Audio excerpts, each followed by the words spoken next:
Um, the thing that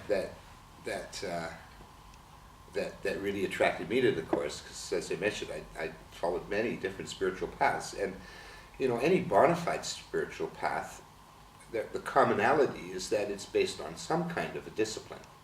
Whether it be prayer or service or meeting every Saturday or whatever it happens to be, there's a discipline involved in it. And the discipline of the course it's a mind training. It's actually what I would term a spiritual psychotherapy. And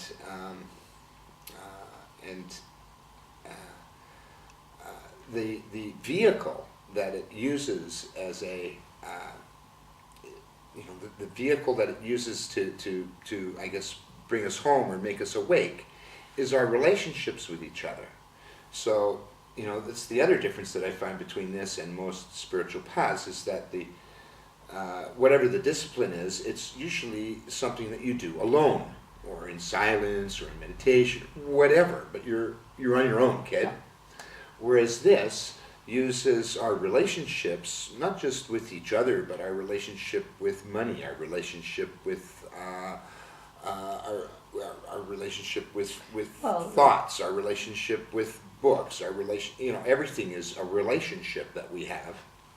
And it uses those relationships as a metaphor for our relationship with the divine. And either we're totally in love in our relationship, or we're not.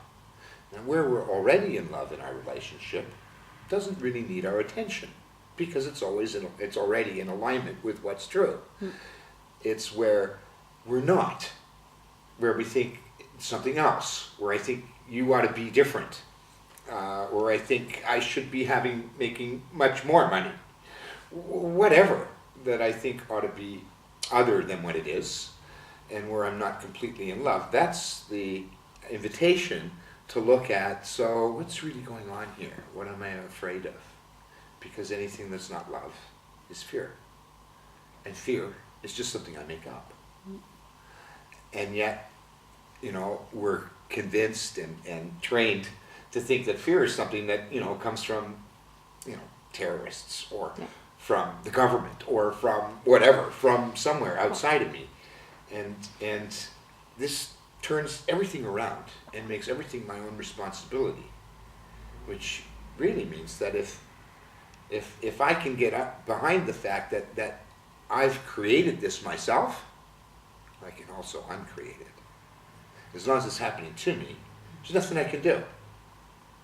So, I mean, as an example of that, I remember Marianne Williamson talking about, this was in the,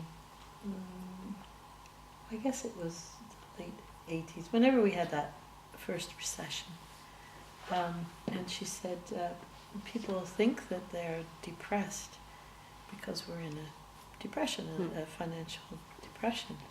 But we're in a financial depression because we are depressed. And it's by sort of working on our thoughts and how we create what it is that we see that change actually happens.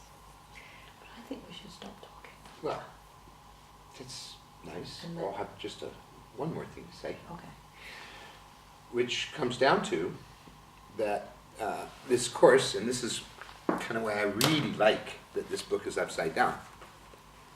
It's not really a teaching, but an unteaching. It takes everything that we've learned so far and says, question it. Is it true? Do you really know that it's true?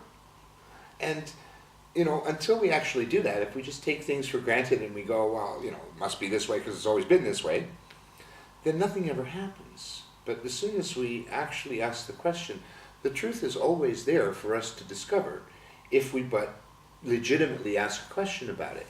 So, as I say, it's like an unteaching, and it turns everything that we've learned upside down, which is why I really like the upside down book. That's good, yeah. You see?